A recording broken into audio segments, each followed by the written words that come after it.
ஓம் சீதாரா நேயர்களுக்கு வணக்கம். ஜெர்மன் ரூனே இல்ல ஜெர்மன் ரூன்ஸ்ன்னு சொல்லக்கூடிய சோழி போட்டு பார்ப்பாங்கல்ல நம்ம ஊர்லலாம். அந்த மாரி சோழி போடுற மாரி இந்த ரூனேவ வந்து அப்படி குலுக்கி எதுக்காக போடணுமோ, எந்த கடவுள வேண்டணுமோ அவங்கள இன்வோக் பண்ணி அப்படி போடுவாங்க. அது எப்படி விழுதோ அதை வைத்து பிரசன்னம் சொல்வாங்க. அந்த சிம்பலுக்கு அந்த கல்லு மேல இருக்கிற சிம்பலுக்கு இப்படி தான் இருக்கும். இந்த மாதிரி நான் கருப்பு கலரில் வச்சுருக்கேன். நிறைய பேர் நிறைய கலரில் வச்சுருப்பாங்க. இந்த மாதிரி சோழி போடுற மாதிரி குலுக்கி அப்படி போடுவாங்க. இது எப்படி விழறதோ அந்த பேசிஸில் நம்மளுக்கு பிரசன்னம் சொல்லுவாங்க.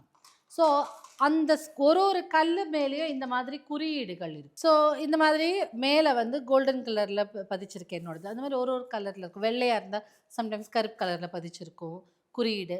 இப்போ இந்த கல்லில் இருக்கிற குறியீடு தான் இங்கே இருக்குது. இது வந்து அன்சூஸ் அப்படின்னு சொல்லுவாங்க.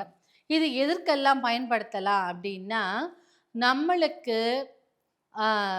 கம்யூனிகேஷன், அதாவது நம்ம பேச்சுக்கு வேல்யூ கொடுக்கணும், இல்லை நம்ம தொழிலே பேசுகிறதா இருந்தது, இல்லை சம்டைம்ஸ் டீச்சர்ஸ்க்கெல்லாம் சொல்லிக் கொடுக்கறதுக்கு மனசில் இருக்க சில பேர் நல்லா படிச்சிருப்பாங்க, ஆனால் அவங்களுக்கு அதை சொல்கிறதுக்கு தெரியாது, சொல்லி கொடுக்க தெரியாது.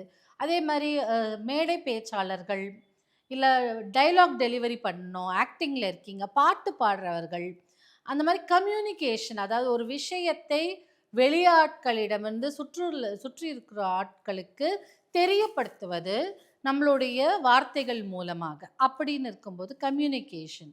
இது ஜென்ரலாக மனிதர்களோட கம்யூனிகேஷன் சொல்லலாம். ரெல்ம்ஸ் அப்படி சொல்லக்கூடிய இப்போ நம்ம எல்லாம் இருக்கிறது என்ன ரெல்மு பார்த்தீங்கன்னா 3 டைமென்ஷன் ரெல்ம், அதனால் 3D ரெல்ம்னு சொல்லுவாங்க. இதையே இன்னும் கொஞ்சம் பரிமாணங்கள் மாறும்போது ஆகாஷிக் ரெக்கார்ட்ஸ் பார்க்கும்போது நம்ம 5D ரெல்மில் போவோம். ஆகாஷிக் ரெக்கார்ட்ஸ் என்னென்னு தெரியாதவங்களுக்கு, ஆகாஷிக் ரெக்கார்ட்ஸ் வந்து நம்ம அந்த லக்கி மேன் ஒரு படம் வந்தது கார்த்திக் சார்து, ஒரு புஸ்தகம் மேலேருந்து கீழே விழும், அதில் வந்து அவங்களுடைய வாழ்க்கையெல்லாம் என்ன நடக்க போதெல்லாம் சொல்லுவாங்க. ஸோ அந்த மாதிரி ஒருத்தர்களுக்கு ஒரு ஒரு புஸ்தகம் இருக்கும். அந்த புஸ்தகத்தில் நமக்கு என்னென்ன தேவையோ, நம்ம நம்ம போன ஜென்மத்தில் எப்படி இருந்தோம், என்ன பண்ணோம், இதெல்லாம் வந்து இருக்கும். ஸோ நிறைய பேர் கரெக்ஷனுக்கு அதில் போவாங்க, அதில் இன்னும் டீட்டெயிலாக வேறு பார்க்கலாம். பட் அந்த மாதிரி அப்போ 5D ரெல்ம். இன்னும் மெடிடேஷனில் இருக்கும்போது 7D ரெல்ம், 7th டிமென்ஷனில் போவாங்க. இல்லாட்டி 12th 11th இந்த மாதிரி டிமென்ஷன்ஸில் மாற்றிக்கிட்டே போவாங்க. அதாவது ஒரு ஒரு பரிமாணம் அப்படியே ஒரு ஒரு வளர்ச்சியாக இருப்பாங்க. இப்போ புத்தா அந்த மாதிரி இருக்கிறவங்களுக்கு வந்து வேறு டைமென்ஷன்ஸில் இருக்கணும். அப்போது சித்தர்கள்கிட்ட கம்யூனிகேட் பண்ணணும்னு நினைக்கிறவங்க, இல்லை முன்னோர்களோட ஆசீர்வாதம், அவர்கள் என்ன சொல்ல வராங்க அப்படிலாம் உங்களுக்கு ஒரு உணர்தல் வேணும் அப்படிங்கும்போதும் இந்த ஆன்சூஸை நீங்கள் உபயோகிக்கலாம். இந்த மாதிரி கல்லை கையில் வச்சுட்டு பண்ணாலும் ஓகே தான்.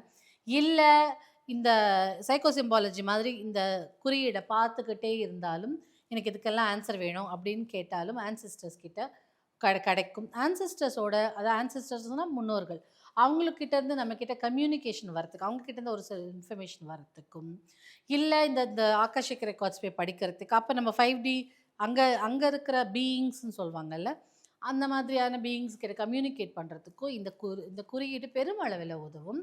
ப்ரேயர் பண்ணணும்னு நினைக்கும் போது கடவுள்கிட்டங்கிறத தாண்டி ஒரு பரிமாணம், ஒரு ஒரு ஆற்றலோடு பேசணும்னு நினைக்கணும். பாசிட்டிவ் ஆற்றலாக இருக்கணும், நெகட்டிவ் ஆற்றல் வேண்டாம்.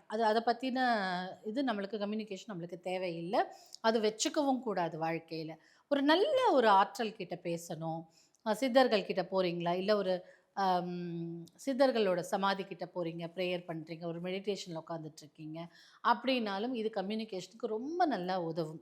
அதை தவிர்த்து நார்மல் பீப்புள், இது வந்து ஆன்மீகத்தில் இருக்கிறவங்களுக்கு, நார்மல் பீப்புள், நம்மளை மாதிரி நார்மல் பீப்புளுக்கு எப்படி ஒரு பேச்சு சொல்லணும், ஒரு பேச்சு போட்டி இருக்குது, இல்லை நீங்கள் ஒரு ப்ரெசன்டேஷன் ஆஃபீஸில் நீங்கள் ஒரு ப்ரெசன்டேஷன் கொடுக்குறீங்க, உங்களோட ப்ராஜெக்டை பற்றி எக்ஸ்பிளைன் பண்ணுறீங்க, எனக்கு தெரியுங்க ஆனால் சொல்ல தெரியல அப்படின்னு நினைக்கும் போது இந்த குறியீடு பெருமளவில் உதவும்.